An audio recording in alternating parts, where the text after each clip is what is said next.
شخص من أهل الجنة بيننا؟ نعم. ماذا سنفعل؟ سننطلق إليه: أبو فلان، وبحب خشمه ولحيته وعيونه ورأسه ويده، وأقول: طالبك نفداك، ما العمل الذي أوصلك للجنة؟ قال: سأخبرك، لكن خاف ما تطبقه يا ابن عتيق. قلت: والله العظيم إني لأفعله. يا أخي الجنة، أنت بيننا ومن أهل الجنة؟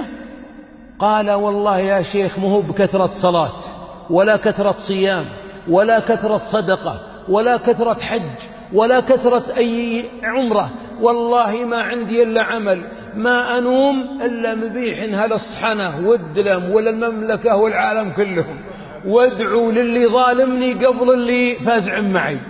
يا طيبك يا أبو فلان طيبة، والله ماني بعد ظالمني وادعي له، عاد هذا اللي ماني بنفاعلها.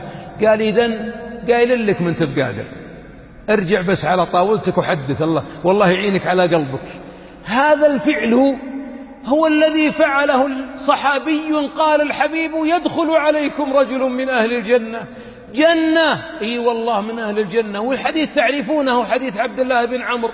ما الذي عنده؟ ما عنده زائد له بأعلم الصحابة ولا أشجع الصحابة ولا أكرم الصحابة ولا أكثرهم جهادا ولا بذلا ولا عبادة، غير أني ما بت ليلة وفي قلبي غل على مؤمن وما حسدت مسلما على نعمة أنعم الله بها عليه. هذه التي بلغتك والتي لا نطيق.